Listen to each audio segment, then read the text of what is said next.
Tugas dari tim pendamping keluarga ini salah satunya akan mengawal apabila pada seorang ibu hamil.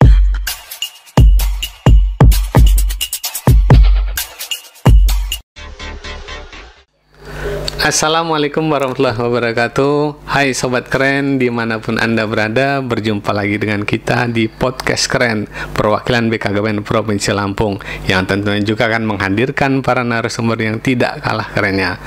Pada siang yang berbahagia telah hadir salah satu narasumber, yaitu Ibu Dr. Chan Yeni Puspitasari, SKM MKM, yaitu Fungsional Analis Kebijakan Dinas Pengendalian Penduduk dan Keluarga Berencana Kabupaten Tulang Bawang, yang juga adalah anggota dari Ikatan Bidan Indonesia.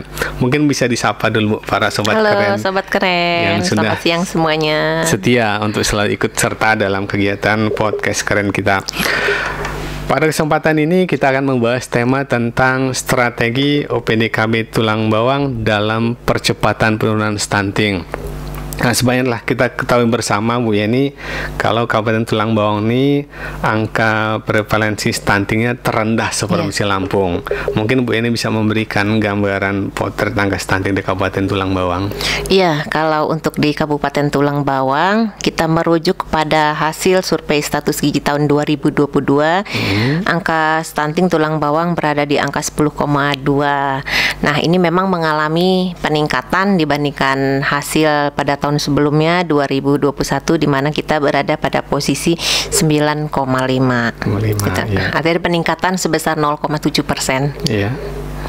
Nah, kemudian Bu, mengingat kondisi saat ini Kabupaten Tulang Bawang termasuk yang terendah seprovinsi Lampung, kira-kira kiat dan strategi apa saja yang dilakukan oleh OPDKB Tulang Bawang sehingga bisa mencapai angka rendah tersebut? Yang mungkin nanti bisa jadi pembelajaran atau mungkin percontohan bagi kabupaten lain dalam percepatan penurunan stunting. Memang tulang bawang ini ada peningkatan tadi ya sebesar 0,7%, tetapi secara nasional maupun di Provinsi Lampung ini masih berada di bawah ya, di bawah nasional dan di Provinsi Lampung. Nah, berbagai upaya tentunya telah dilakukan, artinya bersinergi dengan berbagai kementerian, kemudian OPD terkait dan lintas sektor dalam hal ini dalam upaya kita melakukan percepatan penurunan stunting. Untuk kami di OPD ke Dinas Pengendalian Penduduk dan KB sendiri, kita bergerak terhadap upaya preventif. Jadi kita pencegahan terhadap kejadian stunting ini sendiri, ini ranah kita. Jadi preventif melalui apa? Melalui sasaran kita. Nah, siapa sasaran kita? Sasaran kita adalah keluarga beresiko stunting. Di situ ada remaja, kemudian ibu hamil ya, kemudian balita. Nah, ini yang akan kita berikan intervensi dalam bentuk misalnya saja kepada remaja, intervensi yang kita berikan dalam bentuk edukasi secara jadi sekarang merupakan isu juga ini ya Mas Nata ya, bahwa saat ini kondisi di negara kita juga dihadapkan dengan kondisi darurat nikah anak. Jadi kalau kita mengacu kepada Undang-Undang Perlindungan Anak ada seseorang berusia tadi kurang dari 18 tahun. Artinya apa? Saat ini banyak sekali terjadi pernikahan pada rentang usia tersebut. Kemudian apa kaitannya dengan stunting? Sebagaimana kita ketahui juga bahwa seorang remaja itu merupakan fase peralihan dari anak-anak menuju dewasa. Nah, untuk menyelesaikan melewati masa ini ya, mereka harus membutuhkan nutrisi, membutuhkan gizi yang mencukupi, memadai ya. Nah, artinya usia mereka masih berada pada fase pertumbuhan. Jadi kita bayangkan saja ya, asupan yang ada belum tentu mencukupi untuk tubuhnya. Kemudian terjadi kehamilan pada rentang usia tersebut ya. Kembali ke 1000 HPK, bahwa 1000 hari pertama kehidupan ya, artinya defisit nutrisi yang terjadi pada 1000 HPK ini menjadi penyebab dari stunting. Apabila terjadi kehamilan pada rentang usia remaja ya, tadi asupan ini akan berbagi ya, berbagi untuk menyelesaikan pertumbuhan di dirinya sendiri dan janin yang di kandungan. Ini yang kita prediksi akan lahir menjadi anak stunting. Kita berikan intervensi, misalnya kita menggandeng organisasi profesi yang ada di Tulang Bawang, dalam hal ini Ikatan Bidan Indonesia, untuk memberikan edukasi-edukasi kepada remaja.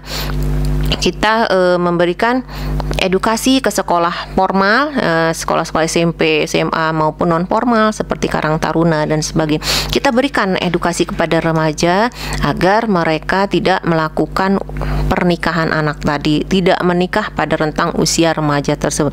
Kita paparkan ya, artinya dampak-dampak yang terjadi, tidak hanya stunting tetapi komplikasi yang terjadi jika seorang remaja putri tersebut hamil pada rentang usia tersebut, artinya kemungkinan perdarahan dan bahaya-bahaya lainnya itu kepada remaja. Kemudian bagaimana pada ibu hamil ya?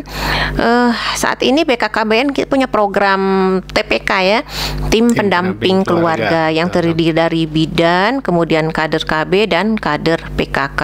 Nah, tugas dari tim pendamping keluarga ini salah satunya akan mengawal apabila pada seorang ibu hamil, ini akan dikawal kehamilannya. Mereka memantau, mendampingi. Tujuannya apa?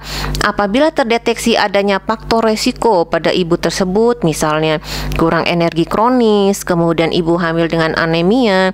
Nah, ini apabila dikawal artinya kita akan lebih mudah memberikan intervensi seperti itu. Jadi sinergisitas kelembagaan OPDKB beserta mitra sangat luar biasa ya Kabupaten Tulang Bawang ya. Sehingga bareng-bareng nih Bu, keroyokan bersama-sama melaksanakan percepatan penurunan stunting gitu ya. Namun Bu, kalau kita mengamati dari data yang ada di tahun 2022 dibanding 2021 itu terjadi peningkatan terkait prevalensi angka stunting di Kabupaten Tulang Bawang. Kira-kira apa aja yang menyebabkan hal tersebut terjadi? Ya, memang terjadi peningkatan untuk stunting di Tulang Bawang. Kalau melihat dari 2021 kita berada pada angka 9,5, sekarang menjadi 10,2, ada peningkatan 0,7%. Nah, ini antara lain ya, artinya kita sekarang menghadapi banyaknya pernikahan pada rentang usia remaja tadi. Kemudian artinya banyak terjadi kehamilan, persalinan pada ibu muda tadi ya, ibu muda pada artinya usia mereka masih belum mencapai usia yang matang sebenarnya. Nah, ini menjadi salah satu faktor resiko juga kejadian stunting. Kemudian selain itu kita tahu bahwa ada penyebab-penyebab tidak langsung dari stunting ini seperti paparan infeksi ya. Kemudian artinya di Tulang Bawang juga memang kita ada musibah tahunan itu Mas Nata ya, ada banjir ya. Banjir itu kaitannya ketika ada banjir artinya itu luapan dari air sungai ya, artinya banyak sekali bakteri ya, bercampur bakteri kotor. Nah, ini ketika seorang anak terpapar penyakit infeksi, misalnya saja diare, jika diare ini terjadi dalam 1 tahun berapa episode ya, ini juga menjadi salah satu penyebab tidak langsung dari stunting ini. Dari strategi yang dijelaskan tadi, mungkin selama melaksanakan percepatan penurunan stunting banyak ditemui kendala atau hambatan Bu selama perjalanannya. Nah, kira-kira bagaimana sih kiat-kiat menghadapi kendala tersebut sehingga mungkin kendala itu menjadi tidak berarti? Masalah yang kita hadapi yang di masyarakat ya, kita agak sulit ketika kita akan merubah suatu habit ya atau perilaku ya, kebiasaan ada di masyarakat ini tentunya bertahap ya. Kita di sini mengetahui bahwa ternyata masyarakat itu ya, mereka membawa si balita berkunjung ke posyandu ya, terkadang hanya untuk kepentingan imunisasi saja. Ketika imunisasi dasar campak di usia 9 bulan, mereka tidak berkunjung lagi ke posyandu ya.